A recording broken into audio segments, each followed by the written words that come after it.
할렐루야. 오늘 쉬는 날입니다. 여러분 잘 쉬셨습니까? 쉬는 날 되면은 금요기도에 오는 게 쉽지가 않습니다. 몸이 처지고 힘이 들어요. 그런데 여러분 정말 잘 오셨습니다. 우리 옆에 계신 분들에게 너무 잘 오셨습니다. 네, 감사합니다. 오늘 주님이 큰 은혜 주실 줄로 믿습니다. 제가 2004년에 군목으로 입대를 했습니다. 연천 전곡에 한 부대에 입대를 하게 되었습니다.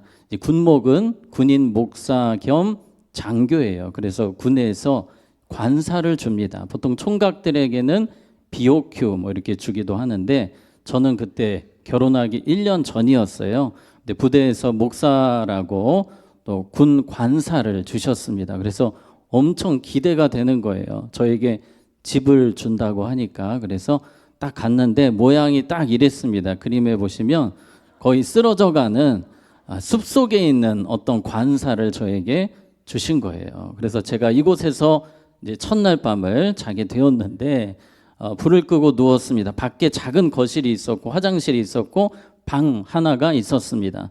잠을 자는데 밖에서 막 이상한 소리가 나는 거예요. 그래서 문을 열고 나갔는데 아무도 없습니다. 그리고 다시 누웠는데 또 밖에서 소리가 나요. 그래서 이번에는 불을 빨리 켜야 되겠다. 그래서 거실에 불을 딱 켰는데 쥐가 그냥 샥 지나가는 거예요. 그래서 막 머리가 쭈삣쭈삣 서는 경험을 했습니다. 그리고 제가 무슨 꿈을 꿨겠습니까?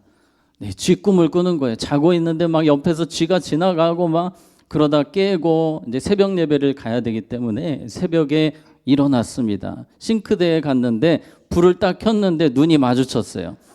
쥐하고 눈이 마주쳐서 너무 제가 놀랐어요. 태어나서 쥐하고 이렇게 마주친 건 처음이었어요. 보통 도망을 가야 되는데 저를 살짝 보고 샥 빠지더라고요. 그래서 물을 안 먹었어요. 기분이 안 좋아가지고. 그래서 그날부터 쥐 잡기 전쟁에 들어갔습니다. 그래서 쥐 덫 끈끈이 이런 거를 사서 하루에 2마리씩 잡았어요. 한 달 동안. 물론 안 잡힌 날도 있었지만 대부분은 한두 마리가 잡혔는데요. 얼마나 제가 힘들었겠습니까? 매일 쥐를 잡는데 어떻게 여기는 쥐 공장인지 잡아도 계속 나오는 거예요. 너무 희한한 겁니다. 제가 그렇게 한 달을 보내고 군대 원사님이 저에게 이런 말을 해주셨어요.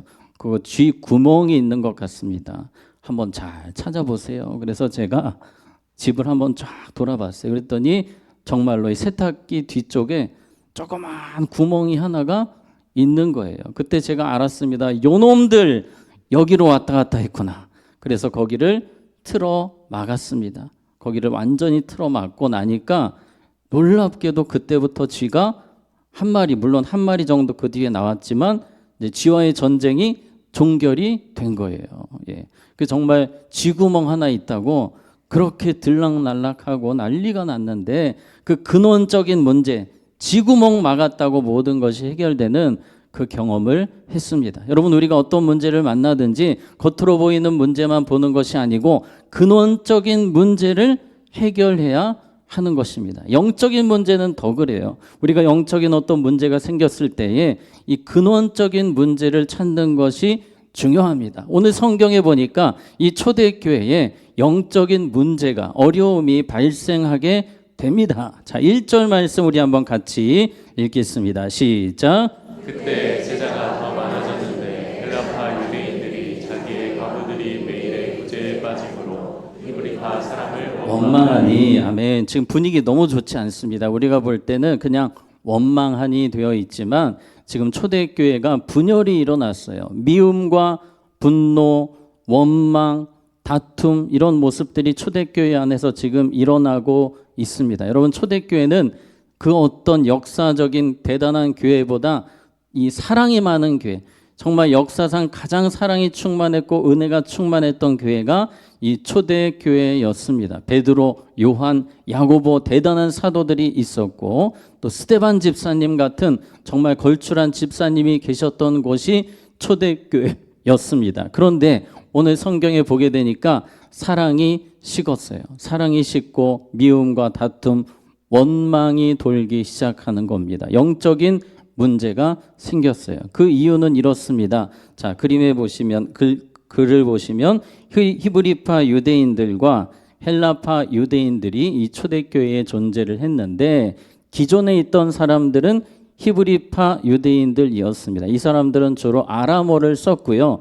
나중에 들어온 사람들, 교회가 계속 부흥을 하면서 이제 해외에서 사시다가 헬라어를 쓰시고 또 해외에서 생활하시다가 이제 말년에 이 이스라엘로 들어와서 초대교회에 합류하신 분들이 헬라파 유대인들이었어요. 이 두 그룹이 살고 있는데 문제는 누가 더 많을까요? 히브리파 유대인들이 많았습니다. 그러다 보니 이 많은 사람들끼리 서로 챙겨주고 밀어주고 이런 모습들이 교회 안에 있는 거죠. 그러면서 자연스럽게 헬라파 유대인들은 소외가 되는 거예요. 이 교회 안에서 이 사랑이 많기 때문에 구제를 참 많이 했거든요. 그런데 이 구제에서 누가 자꾸 빠졌다고 합니까? 헬라파 유대인들이 자꾸 구제에서 빠지는 거예요. 그러니까 서운한 거죠. 처음에는 서운했는데 이거 뭔가 우리를 향한 마음이 다른가 보다. 차별하는 것 같다. 이 교회가 문제가 있다 하면서 말이 나오고 그리고 원망이 나오고 점점 교회 분위기가 안 좋아지기 시작했습니다. 자, 이 모습을 보고 지금 사도들이 회의를 하는 겁니다. 어디서부터 이 문제가 발생했는가? 이것을 우리가 어떻게 풀어가야 되는가? 이거 상당히 중요하거든요. 이스라엘 공동체는 광야 생활하면서 무엇 때문에 다 무너졌습니까? 원망 때문에 공동체가 다 무너졌어요. 이 광야 생활이 그랬거든요.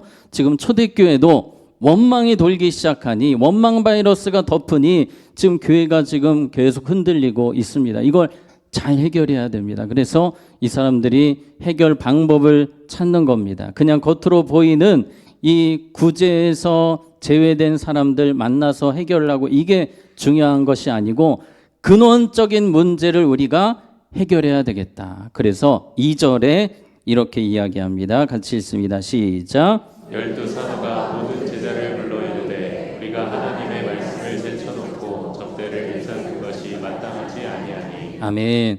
자, 하나님의 말씀을 제쳐놓고 접대라는 것은 섬김을 말합니다. 어려운 사람들을 도와주러 다니고 또 신방을 하고 위로하고 격려하고 그렇게 섬기는 사역들이 많았던 것 같아요. 그 많은 사역들을 하다 보니 이 사도들이 말씀으로 충만해야 되는데 말씀 볼 시간이 없는 거예요.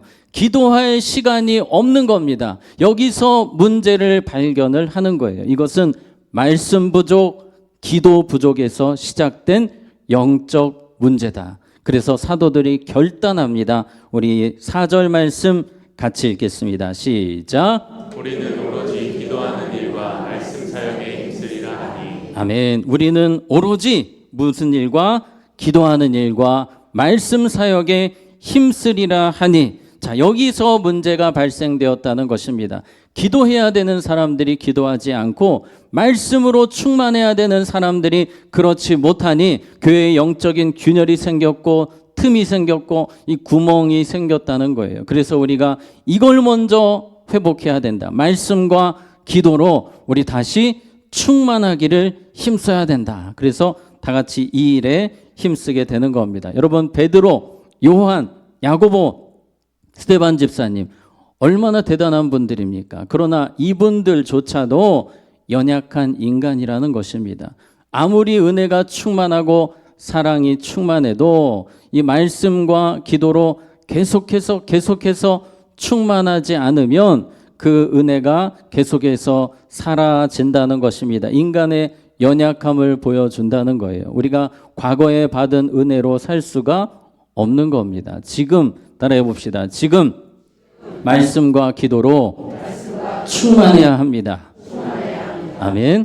초대교회가 그랬어요. 그렇게 은혜 충만한 교회조차도 그 순간 말씀과 기도로 충만하지 못하니 영적인 문제들이 생겼다는 것입니다. 그래서 우리가 영적으로 흐려지면 다른 부분들 자꾸 건드리게 되는 거예요. 말씀과 기도로 충만하지 않으면 다른 데서 문제를 찾는 거예요. 또 다른 문제가 생기고 또 다른 문제가 생기는 거예요. 가정에서도 교회에서도 말씀과 기도가 해결되지 않으면, 내가 이 부분에서 충만하지 않으면 계속해서 다른 문제, 또 다른 문제를 만들 수 있음을 우리는 기억해야 하는 것입니다. 저는 지금까지 목회를 해오면서 수많은 교회를 보면서 참 어려운 교회들, 마귀가 틈타고 교회가 분열이 되고 힘들게 되는 그런 모습들을 많이 보았습니다. 그런데 전조 증상이 꼭 있어요. 전조 증상. 목회자들이 말씀과 기도에서 멀어집니다. 중직자들이 말씀과 기도에서 멀어집니다. 그 교회는 반드시 영적인 문제가 생기게 됩니다. 저는 그런 목사님들 본 적이 있습니다. 저희 교회 이야기하는 것이 아니고요. 기도해야 되는 시간에 가상화폐 하고 계신 거예요. 증시만 보고 계신 거예요. 그런 분들 본 적이 있습니다. 여러분, 심각해지는 겁니다. 영적인 문제가 생기는 거예요. 기도해야 되는 시간에, 말씀으로 충만해야 되는 시간에 우리가 다른 것 하고 있으면 사탄은 반드시 그 틈을 타고 들어온다는 것을 우리는 기억해야 됩니다. 우리가 연약하기 때문이에요. 연약한 인간이기 때문에. 초대교회 같이 대단한 사도들이 있는 교회도 그랬다면 우리는 두말할 나위가 없습니다. 그러므로 그 어떤 것보다 말씀과 기도로 지금 충만한 것이 가장 중요하다는 것을 기억하시기 바랍니다. 따라해 보겠습니다. 말씀과 기도로 충만해야 공동체가 삽니다. 아멘. 여러분의 섬기는 부서, 또 여러분의 가정이 성령으로 충만하고 말씀으로 충만하고 기도로 깨어 있도록 여러분이 늘 힘쓰셔야 됩니다. 자, 3절 말씀 같이 읽겠습니다. 시작. 형제들아, 너희 가운데서 성령과 지혜가 충만하여 칭찬받는 사람 7을 택하라. 우리가 이 일을 그들에게 맡기고. 아멘. 자, 이제 말씀과 기도로 충만하기를 힘쓸 뿐만 아니라 또 지금 당면한 문제가 무엇입니까? 구제에서 빠져서 헬라파 유대인들이 서운해하고 상처받은 부분들을 해결을 해야 되거든요. 그래서 이런 부분들을 전문적으로 잘 해결하기 위해서 집사님들을 세우자는 겁니다. 교회의 일꾼들을 세우자라고 합니다. 우리 3절을 다시 보겠습니다. 시작.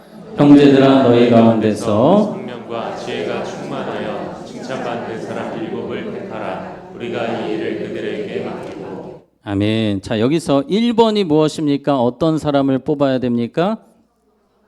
성령과 지혜가 충만하여. 성령이라는 단어가 제일 먼저 나옵니다. 아무리 일을 잘하고 말을 잘하고 능력이 있고 지혜가 있어도 성령의 사람이 아니면, 성령으로 일하지 않으면 영적인 문제가 또 발생할 수 있습니다. 그래서 초대교회 사도들은 다른 그 무엇보다 1번이 성령 충만한 사람, 성령으로 일하는 사람, 성령님과 함께 사역하는 사람을 세워야만 이 교회 공동체에 다시는 상처 주고 아픈 일이 없다는 것입니다. 그래서 성령으로 일할 때 우리가 모두를 살리는 하나님의 일꾼이 되는 것입니다. 우리가 교회에서 어떤 섬김을 하든지, 가정에서 어떤 섬김을 하든지 우리의 섬김은 성령님과 함께하는 섬김이 되어야 합니다.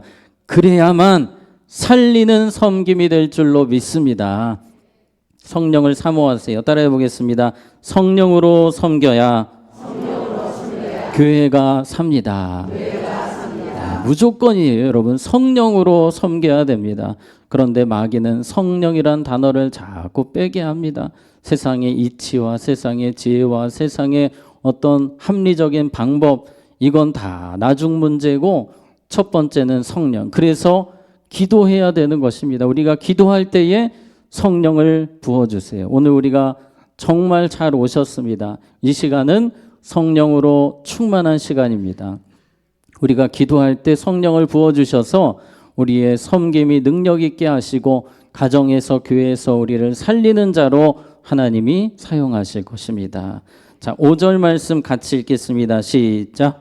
오늘 우리가 이 말을 기뻐하여 믿음과 성령이 충만한 사람 스데반과 또 빌립과 프로보노와 니가노르와 디몬과 바메나와 유대교에 입교했던 안디옥 사람 니골라를 택하여. 아멘. 자, 이제 7 집사를 세워서 교회를 잘 운영할 수 있도록 합니다. 말씀과 기도하는 일에 사도들은 전무하고 이제 교회를 이끌어가는 7명의 집사님을 세우는데요. 자, 이 집사님들 특징이 이 내용을 우리가 잘 보게 되면 아까 헬라파 유대인들이 서운한 일을 겪었다고 제가 말씀을 드렸습니다. 그런데 지금 7 집사 중에 6명이 헬라파 유대인이었어요. 이렇게 되면 또 히브리파 유대인들이 문제가 되지 않겠습니까마는 전혀 문제가 되지 않았어요. 왜 그럴까요? 성령의 사람들이 세워졌기 때문입니다. 그래서 전혀 문제가 없이 초대교회가 이제는 은혜롭게 분열이 없이 다툼이 없이 원망이 없이 감사와 은혜로 모든 일이 잘 운영이 되는 겁니다. 그리고 7절에 이렇게 마무리됩니다. 같이 읽습니다. 시작. 하나님의 말씀이 점점 왕성하여 예루살렘에 있는 제자의 수가 더 심히 많아지고 허다한 제사장의 무리도 이 도에 복종하니라. 아멘. 우리 다시 한 번 더 보면 하나님의 말씀이 점점 왕성하여 예루살렘에 있는 제자의 수가 더 심히 많아지고 아멘. 하나님의 더 강력한 역사가 일어나게 되었습니다. 잠시 교회가 어려웠습니다. 분열이 일어났어요. 미움과 다툼이 일어났습니다. 그러나 근본적인 문제를 해결했어요. 말씀과 기도로 충만할 때 모든 것이 눈 녹듯이 해결이 되었습니다. 다른 것이 중요한 것이 아닙니다. 말씀과 기도로 충만하는 것이 먼저인 줄로 믿습니다. 말씀과 기도로 충만하고 내가 오직 성령으로 내 능력과 지혜로 살아가는 것이 아니라 성령으로 하루하루 살아갈 때 이러한 역사, 회복의 역사, 치유의 역사가 우리 가정과 교회에 있다는 사실을 기억하면서 근원적인 문제, 나의 영적인 문제를 먼저 해결하는 우리 모두가 되기를 주님의 이름으로 축복합니다. 이 시간 우리 함께 기도하겠습니다.